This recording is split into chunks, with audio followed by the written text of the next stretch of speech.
বর্তমান ভার্চুয়াল দুনিয়ায় মানবিক মানুষদের অভাব নেই, কিন্তু প্রকৃত অর্থে মানবিক মানুষ হয়ে উঠতে পারেন কতজন? অনেকেই হয়তো আছেন, অনেক মানবিক সংস্থাও আছে, তবে আপাতত আর্জেন্টিনা ফুটবল ফেডারেশন মানুষের জন্য যা করে দেখিয়েছেন তা অবিশ্বাস্য। মানুষ মানুষের জন্য, জীবন জীবনের জন্য একটু সহানুভূতি কি মানুষ পেতে পারে না? বাংলার এই গানের কথাগুলো শোনেননি আর্জেন্টিনা ফুটবল ফেডারেশনের সভাপতি ক্লাদিও তাপিয়া, তবে আপাতত তিনি এই গানের কথাগুলোর পথেই যেন হাঁটছেন, একেবারে মানুষের পাশে দাঁড়িয়ে মানবতার জয়গান দিলেন। পৃথিবীতে আর কোনো ফুটবল ফেডারেশন এমনটা করে দেখাতে পেরেছে কিনা তা নজিরবিহীন। কেননা সাম্প্রতিককালে আর্জেন্টিনা বন্দর নগরী বাহিয়া ব্লাঙ্কায় প্রবল বৃষ্টিপাতের পর বন্যায় ভাসছে।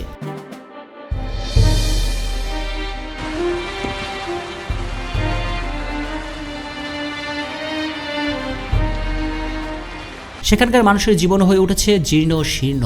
8 ঘন্টার একটানা বৃষ্টিপাত শুক্রবার রাস্তাঘাট ও সেতু শেষ করে দিয়েছে, ভবনগুলো প্লাবিত করেছে এবং শহরের বেশিরভাগ অংশ বিদ্যুৎবিহীন অবস্থায় ফেলেছে।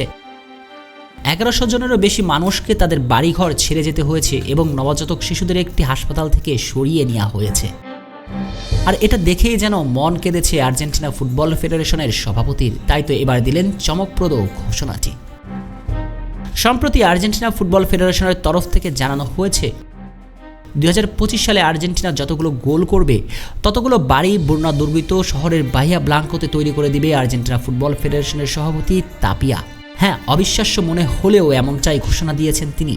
অর্থাৎ মেসি, মার্টিনেজ, আলভারেজরা গোল করার সঙ্গে সঙ্গে বন্যা দুর্গত এলাকায় তৈরি হবে একটি করে বাড়ি। শুধু এমন ঘোষণাতেই শেষ নয়, বরং বন্যা দুর্গত আর্জেন্টিনার শহর বাহিয়া ব্লাঙ্কোকে সহযোগিতা করতে এক প্রীতি ম্যাচ খেলে আর্জেন্টিনা মূল দল ও আর্জেন্টিনা অনূর্ধ্ব 20 দল। এই ম্যাচে অ্যাঞ্জেল কোরিয়া ও নিকো প্যাজের গোলে অনূর্ধ্ব 20 দলকে 2-0 গোলের ব্যবধানে হারায় মূল দল। আর এখান থেকে পাওয়া অর্থ খরচ হবে সেখানকার মানুষদের জন্য। অর্থাৎ এই বন্যা দুর্গত মানুষদের জন্য এক বিরল দৃষ্টান্ত স্থাপন করলেন আর্জেন্টিনার ফুটবল ফেডারেশন। এর আগে অবশ্য বন্যা দুর্গত মানুষদের জন্য মন কেঁদেছিল ক্যাপ্টেন লিওনেল মেসিরও।